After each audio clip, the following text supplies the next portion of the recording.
Hello everybody and welcome back to Red Eagle Politics. Make sure you guys like this video down below and subscribe to the channel if you are new. So New York City, they're having a mayoral election and we have covered the Virginia races. We've covered New Jersey. New York City, it's kind of more of a done deal than any of the races happening in those other states. But at the end of the day, it could have massive implications for 2026 and beyond in the state of New York. So it is true that Zohran Mamdani is winning the polls, and he's winning the polls by a substantial amount. And this is a guy who is a radical. And we're not just saying that, he's a radical compared to the Democrats. And the Democrats pretend that they're the moderate ones, when in reality, we understand that it's all for show. They all vote the same way. They all vote in lockstep with the agenda. But Zohran's agenda happens to be a little bit more radical than the average Democrat. He's out there. He's probably to the left of somebody like an AOC or a Bernie Sanders. I don't even think Bernie Sanders would go this mask off with some of the policies that he's supported. He supports government-run grocery stores like we've seen in Russia, North Korea, plenty of other places.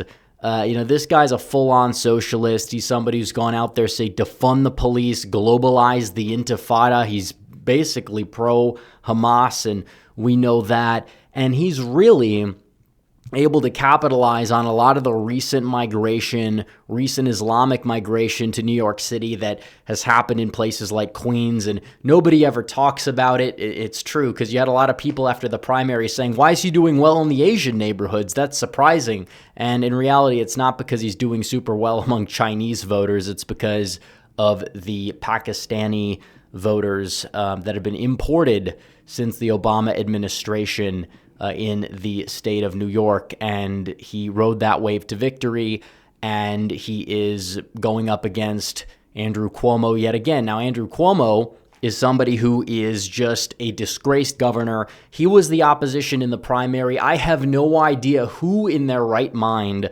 thought it was a good idea to put this guy up there, because he's a scumbag. He's the grandmother killer himself with what he did during COVID. He was forced out of office. He gave us Kathy Hochul, who is worse, and we'll talk about her in a minute, but it's like you're seeing what's going on here. And then you have Curtis Sliwa, who's the Republican, but kind of a meme candidate. And, people say if he drops out, then maybe you could beat Zohran. A good chunk of his voters probably might even go to Zohran if that's the case, because Cuomo is that hated. So it's going to take a massive upset for him to win in terms of Zohran. It's like you could have just ran with Eric Adams, but no, apparently not, because they just thought that he was like too corrupt or something. But the truth is they're all corrupt. So, if I'm a Republican, I would probably be more inclined to support Adams. But there are implications, because a Zohran mayorship, even though he may not be able to get done a lot of the radical things that he wants to get done, there are going to be a lot of implications in New York City for the future of not just New York, but also the country as a whole. So we're going to dive into it. But first, really quickly, got to tell you guys about my friends over at Allegiance Gold. While the media is obsessing about Trump's tariff, something big is brewing and nobody's talking about it except right here. Because under new Basel III international banking rules, gold has officially been reclassified as a Tier 1 asset, placing it on the same level as cash and U.S. Treasuries. Translation, gold is money again. Just in the first quarter, thousands of tons of gold were quietly moved back to the U.S. from Europe. Meanwhile, central banks around the globe are stockpiling gold at record levels. That's not a coincidence, it's a signal. So if the world's most powerful financial institutions are hoarding gold, why aren't you? Don't wait. Call Allegiance Gold, the trusted experts that I've partnered with that have the highest ratings and accolades. They'll help you secure real physical gold and silver delivered straight to your home or placed securely inside your IRA or 401k. Go to allegiancegold.com/redeagle or call 844-790-9191. That's 844-790-9191 and mention Red Eagle. You could be eligible to receive up to $5,000 in free metals, but only if you act now, because gold is freedom, gold is sovereignty, and as of now, gold is officially money. That's allegiancegold.com/redeagle or call 844-790-9191 today. All right, so back to the video. Zohran Mamdani won the primary in one of the biggest political upsets I think we've seen in a while in the New York City mayoral race. And when it comes down to his campaign, it's just been scandal after scandal. He's probably going to win because people don't care. He has a cult following in New York City, and the opposition is fragmented and just terrible. And when it comes down to it, he's taking $13,000 in illegal foreign donations. We don't know from where, but if this is true, then that's not good news. He's going to kind of already have this whole facade of corruption, because this is the same guy. He'll run against corruption when it comes down to people like Adams, people like Cuomo, and some of that is valid, but then he turns around and does this type of stuff. And is he returning it? Probably not. That's the way these people tend to operate. He is power hungry. He is somewhat of, he has charisma. That's true. He's able to connect with younger voters, but the policies that he supports are just insane. And there's a very, very good chance that he's going to be the mayor and he's going to win fairly easily because of the fact that it's New York City. It's still very liberal. And a lot of people need to wake up. This guy's homelessness policies, his crime policies, his economic policy, they're all just awful. They're awful. And New York City's like that crown jewel. It was America's greatest city.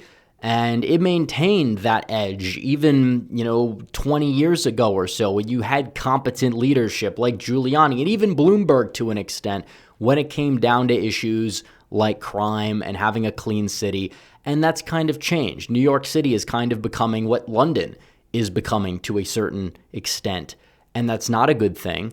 And Zohran Mamdani is somebody who is going to play that role of that Sadiq Khan, but probably worse. He'll wear a friendly face, but the policy is awful. That's typically what this guy's whole shtick is.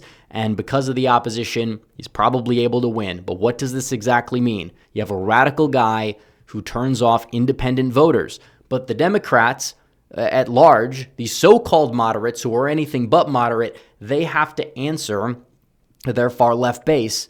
And what does that entail? That means they have to go out there and support this guy. Kathy Hochul supported this guy. And if he gets in there and these policies are bad, not only are people going to leave New York and they're going to go to New Jersey and they're going to go to Pennsylvania, which, by the way, if you look at New Jersey, this is a state that was within 252,000 votes or so. I could easily see that many people leave New York because it's not just like the New York City proper area. It's all over the metro area. They have to deal with the city. They have to deal with this nonsense. Even probably some people in Connecticut that live or commute to New York City, they have to deal with it. And they don't want to deal with it anymore. And they'll leave and they'll go to a place. Maybe you get Jack in as governor. What would that do? Well, New Jersey, it just needs a little bit of a shove to enter swing state territory in terms of like a really competitive swing state. And then we'll take it from there. But also Pennsylvania is another state because if you look at this, Donald Trump already won it by 120,000 votes, and Republicans have gained like on net 100 to 200,000 registrations since the election. That could translate to dozens of thousands of votes. So it's moving to the right. If they get another influx of residents from New York, then what does that mean? Well, that means that northeastern Pennsylvania probably becomes even redder. And on top of it, North Carolina, another state that is a red state, but it's a competitive red state. Democrats could win it if they have a really good year. A lot of New Yorkers are retiring in eastern North Carolina, and you kind of see this if you look at the shift map here. That's a big part of those red arrows that you're seeing. So if those trends accelerate, well, that is not good news for the Democrats, and it's because of the weak leadership that is already bad, it's going to get a whole lot worse, believe me. And you have a new poll, and this is huge because of 2026, the New York governorship. Kathy Hochul leads Elise Stefanik by 5 points, which is, again, similar, and it's in line with what we've been saying, where you will probably see a repeat of 2022. Stefanik and Zeldin, not too different when it comes down to their sort of ideology and how they're perceived by the public. They will get out enough of Trump's base to remain competitive and do better with independents, so they're not going to lose by double digits against an unpopular Kathy Hochul. Even if her popularity's recovered a little bit since then, it really hasn't. And then you also have New York, and if the leadership there is bad over the next year under Zohran, guess what's going to happen? Her approval rating is going to go down, even if it's not her fault, and she endorsed him.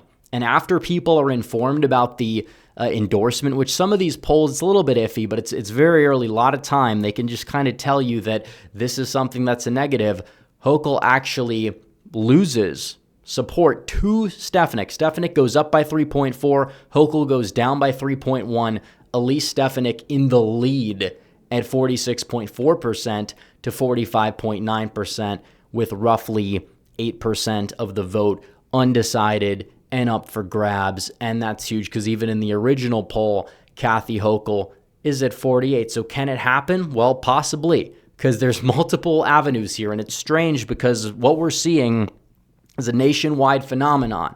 Because you could say, well, if people are leaving New York, well, then New York isn't going to flip then. It's just going to stay blue. But the problem that I have with that is this is why the popular vote in the nation is getting redder. It's why the state that was to the right of the nation, that was the tipping point state, was like 4 points to the right of where the nation was. Pennsylvania was the tipping point state this time, and that was like 1.2 or only 0.2 or 0.3% to the right of the nation. Michigan was like the most in line with the nation this time around. I forgot which state that it was in 2020, if there even was a specific state that was like that state that you could point to and say, oh, this is the state that's the closest to the nation. I think it was like a couple points either to the right or to the left. But what we're seeing now is something entirely different. What we're seeing now is the blue states like California and New York, they're losing Republicans to other states. But at the same time, they're getting redder because they understand that the leadership is not working, especially as people leave and more people are fed up and energized and they go to the polls. So it's kind of a double-edged sword for the Democrats. It's pushing the nation to the right, which is a very, very good thing. So again, I'm not fond of this mayorship that will be taking place, the destruction of America's greatest city over so many decades. But at the same time, it could have positive effects for Republicans nationwide. So anyways, guys, thanks for watching this video. Like this video down below, comment down below, subscribe to the channel, hit the bell for notifications so you never miss another video. Follow me on social media. The links are all in the description down below, and I will see you guys in the next one. Red Eagle out.